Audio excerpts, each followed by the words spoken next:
بسم الله الرحمن الرحيم السلام عليكم ورحمة الله وبركاته دنا يتكبراتشو ወንድሞቼ እና እህቶቼ ባላችሁበት ያላህ ሰላም በእናንተ ላይ ይሁን እያልኩ የሌላ እምነት ተከታይ ወገኖችም እንደምን አደራችሁ ብያለሁ። ዛሬ ላወራ የመጣሁት ከሌላ እምነት ተከታይ ወገኖቼ ጋር ነው። ብዙ ጊዜ የምታነሱት ነገር አለ። እሱ ምንድነው? ኢስላም ውስጥ የገደለ ይገደል የሚል ነጥብ አለ። ያ ብቻ አይደለም፣ ብዙ ነጥቦች አሉ። አረመኔነትን የሚያስፋፉ የሚል ሐሳብ ነው። የገደለ ይገደል የሚለው ነጥብ ላይ እስቲ ዛሬ ላውራላችሁ። የገደለ ይገደል የሚባለው ነገር ኢስላም የሰው ልጅ ሁሉንም በአንድ ሚዛን ላይ ማስቀመጡን የሚያሳይ ትልቁ ማሳያ ነው። እሱ ምንድነው? የገደለው ማንም ይሁን ማን፣ ባለስልጣን ይሁን፣ ታዋቂ ይሁን፣ ባለሀብት ይሁን፣ የማንም ልጅ፣ የማንም አጎት፣ የማንም ያጎት ልጅ ይሁን ችግር የለውም፣ የገደለ ይገደላል ነው በኢስላም ውስጥ ያለው። ነብዩ ሰለላሁ ዐለይሂ ወሰለም ሐዲታቸው ላይ ሲናገሩ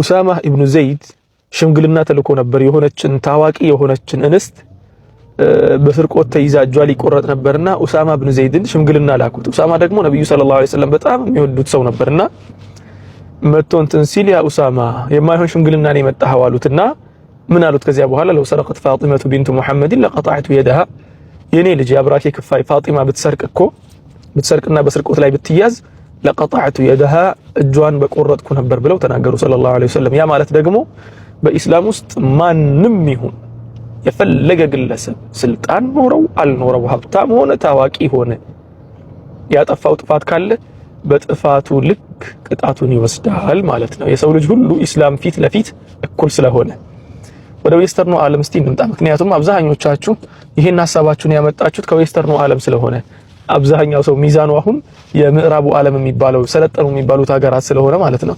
ለምሳሌ ክርስቲ አሜሪካን እንውሰድ። አሜሪካ ውስጥ ከቅርብ ጊዜ ወዲህ በጣም ብዙ በመቶ ሺዎች የሚቆጠሩ ሰዎች ተገድለዋል። ረጅም ጊዜ አሁን ባለነው ጊዜ ውስጥ ማለት ነው። በአንድ አመት ብቻ ለምሳሌ ያክል 2015 ላይ በብዙ ሺዎች የሚቆጠሩ ሰዎች የነፃ መሳሪያ ዝውውር ስላላቸው እነሱ ሰከንድ አሜንድመንት ላይ የሚቀመጠው የነፃ መሳሪያ ዝውውር መሰለኝና በዚያ ምክንያት ብዙ ሰዎች ይገደላሉ። እና ሰሞኑን የሆነ ልጅ በዚያ ምክንያት ተገድሏል።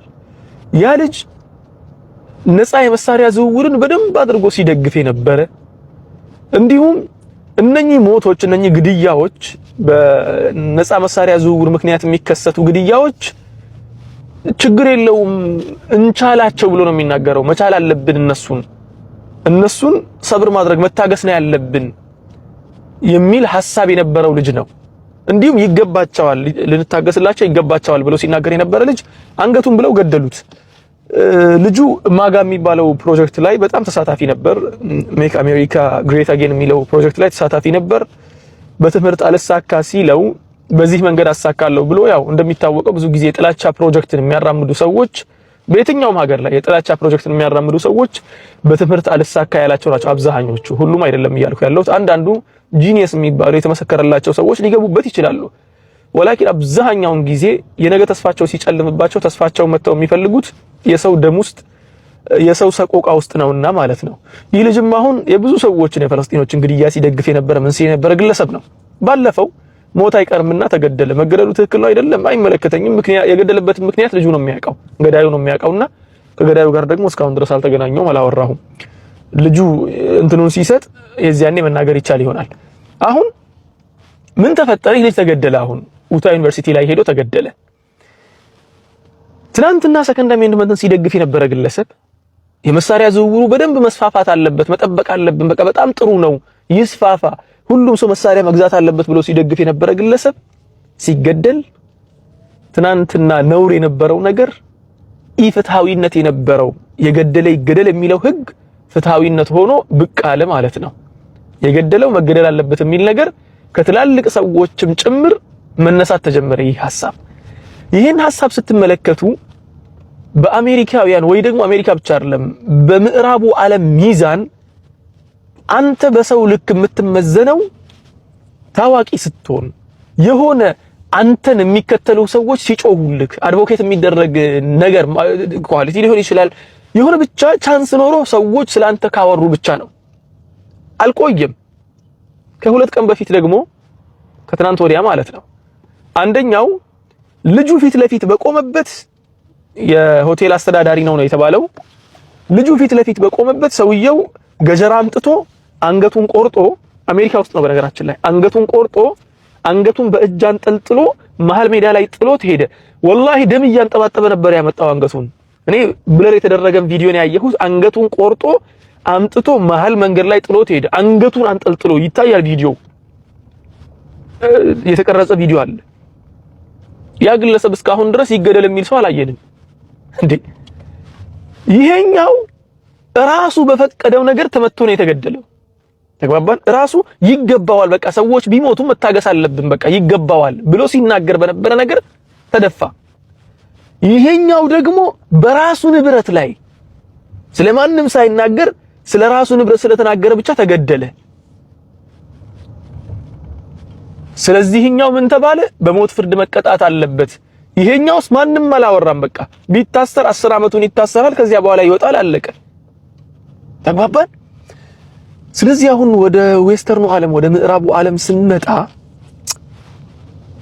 እናንተን የነገሯችሁና ፍትሃዊ አይደለም ይህ ነገር ስህተት ነው ብለው ያስተማሯችሁ እናንተ ሰው ስላልሆናችሁ ነው። በእነሱ እይታ እናንተ ሙሉ ሰው ስትሆኑና ልክ እንደ ተገደለው ይሄ አሁን በስናይፐሩ የተገደለው ልጅ አይነት ሚዛን ሲኖራችሁና ሰው መሆናችሁን ሲያምኑ ለእናንተ ፍትህ የሚሆነው የዚያኔ ምንድነው? ገዳዩን መግደል ነው። ወላኪን የእናንተን ሰውነት ሲጠራጠሩና ወይ ደግሞ በእናንተ ሰውነት ጥርጣሬ ላይ ከሆኑ ግን እናንተን የገደለ ሰው ፍሪ ሆኖ መሄዱ ለነሱ ኖርማል ነው ማለት ነው። ስለዚህ ዌስተርኖች የሚናገሩትን ነገር ሚዛን አድርጋችሁ አትንቀሳቀሱ ለማለት ያክል ነው። እናንተ ሚዛን ባይኖራችሁ እንጂ ወይ ደግሞ እናንተ እነሱ ዘንድ ክብደት ባይኖራችሁ እንጂ እንደ ኢስላም የሰው ልጅን በአጠቃላይ እኩል አድርገው ቢያስቡ ኖሮ ማንንም ቢገድል እንዲገደል መንገድ ያደርጉ ነበር።